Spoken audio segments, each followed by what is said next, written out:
Amma était une jeune femme modeste, vivant dans un petit village niché entre des collines ondulantes et une rivière sinueuse. Chaque jour, elle se rendait au marché, portant ses paniers de fruits, légumes et produits faits main. Elle était diligente, au cœur généreux et honnête. Mais peu importait combien elle travaillait, la vie semblait favoriser les autres. Sa beauté était simple, timide, celle que l'on remarquait à peine dans la foule. Bien qu'elle ne fût pas désagréable, il lui manquait l'élégance frappante qui attirait l'admiration. Les autres filles de son âge avaient déjà des prétendants, certaines mariées, d'autres exhibant leurs bijoux, leurs vêtements raffinés et leur rire en marchant aux côtés d'hommes qui les adoraient. Amma, en revanche, restait invisible. Aucun homme ne s'arrêtait à son étal, aucun cadeau n'arrivait à sa porte, aucune promesse de mariage ne lui était murmurée. Cette réalité rongeait son cœur. Elle regardait les filles riches rire et marcher bras dessus, bras dessous, avec des hommes qui semblaient les admirer sans fin. « Pourquoi pas moi ?» murmurait-elle en rangeant ses marchandises à la fin de la journée. Sa mère, Mamaya, voyant son chagrin, la consolait souvent. Elle lui caressait les cheveux et murmurait « Amma, ma fille, ne pleure pas, ton temps viendra. Un homme viendra qui saura voir au-delà des apparences et des habits raffinés. Il regardera ton cœur, pas tes vêtements, et quand il viendra, tu sauras que c'est le bon. » Ces mots la rassuraient un instant, mais au fond d'elle, Amma brûlait toujours d'impatience et d'envie.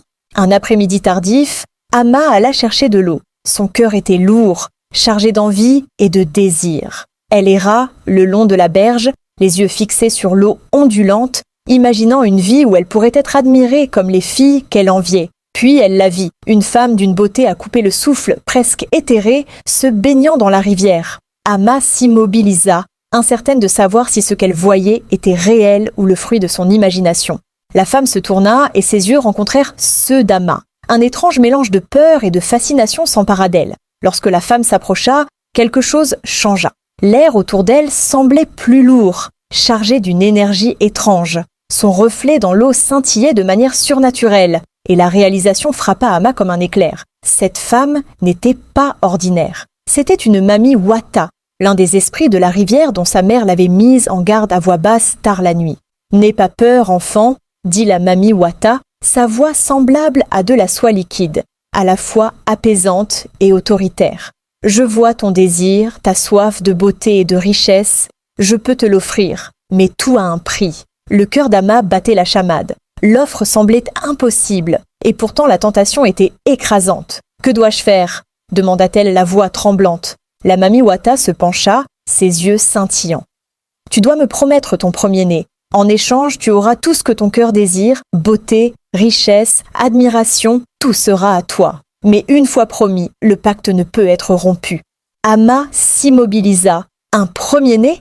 Pendant un instant, ses pensées s'emballèrent. « Je n'ai même pas de fiancé. Je n'ai aucun projet d'enfant. Tout ce que je veux, c'est être vue, être admirée. Quand je penserai à avoir un enfant, je trouverai sûrement une solution. » Elle se persuada que cette demande était inoffensive, quelque chose de lointain, presque irréel. Son désir l'emporta sur toute prudence, et elle accepta, scellant le pacte avec son sang. La Mami Wata sourit, et une étrange chaleur et puissance traversa le corps d'Amma. Sa vie venait de commencer à changer, et elle ne savait pas encore à quel point son choix serait irréversible. Le matin suivant le pacte, Amma se réveilla avec une énergie étrange parcourant son corps. Elle se sentit plus légère, radieuse et indéniablement belle. Sa peau brillait, ses cheveux étincelaient d'un éclat soyeux et chacun de ses gestes dégageait une grâce nouvelle. Dès midi, les villageois commencèrent à murmurer, leurs yeux la suivant avec admiration et étonnement. Amma avait du mal à y croire. Soudain, elle était au centre de l'attention et tout ce qu'elle avait désiré devenait réalité. Le soir venu, Amma trouva de petits trésors apparaissant dans sa maison, des pièces scintillant au soleil, des bibelots en or et même des tissus délicats qu'elle n'avait jamais rêvé de porter.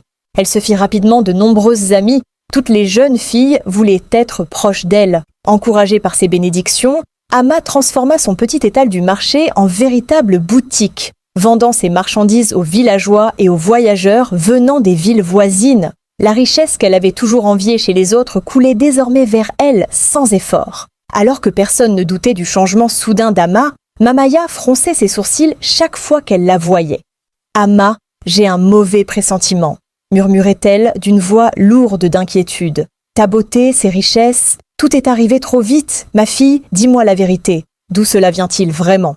Amma détournait les yeux, haussait les épaules et répondait d'un ton léger « Maman, mon commerce marche bien maintenant. Les clients affluent, voilà tout. » Mais dans le regard de Mamaya, l'inquiétude ne disparaissait pas. Amma attirait les hommes partout où elle allait. Il la complimentait, la courtisait, cherchait son attention. Pourtant, malgré toute cette admiration, son cœur aspirait à quelque chose de plus. Quelqu'un qui pourrait vraiment l'aimer. Un jour, Kwame, un beau marchand de la ville voisine, arriva au village pour le commerce. Il était charmant, gentil et immensément riche. Lorsque leurs regards se croisèrent, quelque chose d'inexprimable passa entre eux. Ils passèrent des jours ensemble à parler, rire et découvrir une compréhension mutuelle. Amma ressentit une joie qu'elle n'avait jamais imaginée. Non seulement elle était admirée et riche, mais elle avait trouvé un homme dont le cœur correspondait véritablement au sien. Bientôt, il lui fit sa demande en mariage et ils se marièrent lors d'une grande célébration, combinant richesse et amour dans une vie presque trop parfaite. Tout le monde enviait Amma. Elle semblait parfaite et avait épousé le mari dont rêvait toute femme. Les jeunes femmes venaient chez elle pour recevoir des conseils, espérant apprendre à être comme elle. Kwame et Amma étaient comblés de bonheur, mais Kwame avait toujours rêvé d'avoir un fils. Ils essayèrent pendant des années d'avoir des enfants, mais sans succès. Amma se souvenait parfois de son pacte avec la mamie Wata, bien que ce souvenir se soit estompé presque entièrement de son esprit. Le passé semblait lointain, enfoui sous le poids de sa vie actuelle, ses richesses et l'amour de son mari. Pourtant, sous la surface, le pacte qu'elle avait conclu restait silencieusement, attendant le moment où il exigerait son dû. Les années passèrent et enfin Amma découvrit qu'elle était enceinte. La joie emplit son cœur. Elle et son mari rirent et pleurèrent de bonheur. Le rêve de tenir leur enfant était enfin devenu réalité. Pendant un temps, rien ne semblait pouvoir perturber la vie qu'ils avaient construite avec soin. Mais bientôt, des ombres vinrent s'insinuer dans le bonheur d'Amma. D'étranges rêves la tourmentèrent la nuit. Elle se voyait dans une rivière sombre, le corps de son bébé se transformant à moitié en poisson monstrueux, emporté dans les profondeurs par une énorme main. Chaque nuit, elle se réveillait en sueur, le cœur battant et les draps trempés de peur. Au début, elle pensa qu'il ne s'agissait que de cauchemars, imaginant que l'anxiété liée à la grossesse et aux responsabilités en était la cause. Mais les rêves devinrent plus précis, plus terrifiants, et elle commença à remarquer des signes subtils dans sa vie quotidienne. Des ondulations dans l'eau apparaissant sans raison, des reflets dans les miroirs qui ne correspondaient pas exactement à la réalité. Amma craignait ce que ces visions signifiaient, mais elle ne pouvait pas dire la vérité à son mari. Comment pourrait-elle admettre qu'elle avait promis leur enfant à un esprit de la rivière ? Il avait toujours rêvé de devenir père. S'il le savait, il la haïrait. Il prendrait l'enfant et partirait. Amma resta donc silencieuse. Elle força un sourire, refoula sa peur et mentit avec précaution. « Je me sens mal à l'aise ici, dit-elle un soir. Ce village, je ne m'y sens plus bien. Je pense que nous avons besoin d'un nouveau départ, d'un nouvel espace, d'une nouvelle vie. » Son mari, aimant et confiant, la crut. Sans hésiter, il accepta de déménager. Dans leur nouvelle maison, Amma se consacra entièrement à la préparation de l'arrivée du bébé. Elle acheta tout ce qui était imaginable. Elle alla même voir Mama Esh, la vieille sage du village, qui lui donna des charmes censés protéger la mère et l'enfant encore à naître. Avec tout cela, elle était sûre que rien ne pourrait entraver son bonheur. Kwame lui était aux anges. Il avait toujours rêvé d'avoir un fils. Et maintenant, il sentait que ses rêves se réalisaient enfin. Pendant un temps, Amma se permit de se détendre, de savourer la joie simple de la maternité imminente. Pourtant, même au milieu de cette excitation et de ces préparatifs, les cauchemars persistaient. Elle se réveillait, le cœur battant, trempé de sueur, hantée par les visions d'une créature monstrueuse au-dessus de son bébé, prête à l'emporter. Elle savait dans son cœur que l'ombre de son pacte n'avait pas été brisée. Enfin, le long attente prit fin. Amma donna naissance à un bébé garçon sain, joyeux et magnifique. Le rêve de toute mère. Ils l'appelèrent Kojo. Kwame était aux anges, débordant de joie. Il aimait Amma encore plus profondément, la gâtant, la couvrant d'affection. Leur maison résonnait de rires, de chants et de célébrations.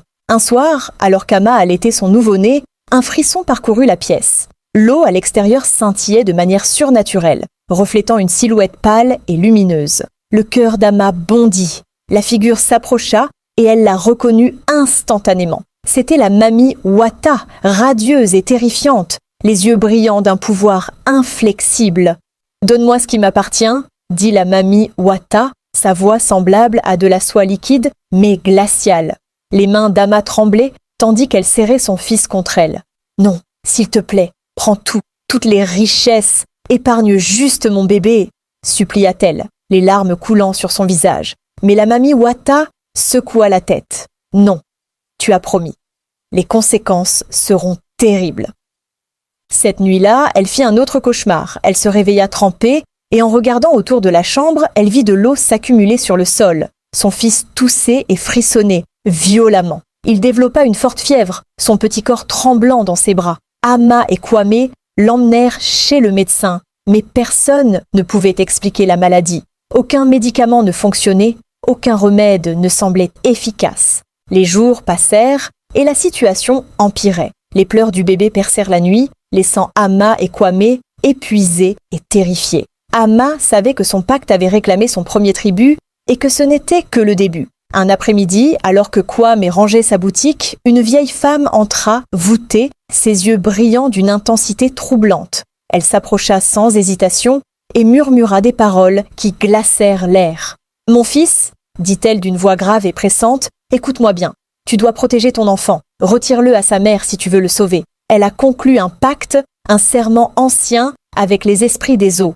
Ton fils en est le prix. Si tu restes aveugle, c'est sa vie qui sera brisée. » Kwame resta un instant interdit, puis éclata de rire en secouant la tête. « Vieilles histoires, superstitions de grand-mère », pensa-t-il en haussant les épaules, reprenant son travail comme si de rien n'était. Puis apparut le premier signe visible affectant Ama elle-même. Un matin, elle se réveilla et vit son reflet dans le miroir. La moitié de son visage était maintenant recouverte d'écailles scintillantes. La panique la saisit. Son mari le remarqua immédiatement et la confronta. Tremblante, Ama révéla tout. Le pacte, la mamie Wata, les promesses qu'elle avait faites. Il était horrifié, incapable de croire ce qu'il entendait. Mais les preuves étaient irréfutables. Dégoûté et craignant pour son enfant, il prit le bébé et partit, laissant Ama seule dans la honte et le désespoir. Seule et brisée, Ama retourna dans son ancien village. Elle se cacha sous des voiles dans une petite maison modeste, bien plus pauvre qu'avant. Les villageois chuchotaient et riaient d'elle, gardant leur distance, n'osant pas l'approcher. Elle tenta de couvrir son corps en transformation, mais en vain. Avec le temps, toute sa forme fut recouverte d'écailles scintillantes, rappel permanent du pacte qu'elle avait conclu. L'histoire d'Ama devint une légende, racontée aux enfants et aux jeunes adultes. Un avertissement enveloppé de beauté, d'amour, de désir et de tragédie ultime. La silhouette scintillante sous la rivière rappelait à tous ceux qui osirent s'approcher de l'eau que les désirs humains entraînent des conséquences bien plus graves que ce que l'on peut imaginer.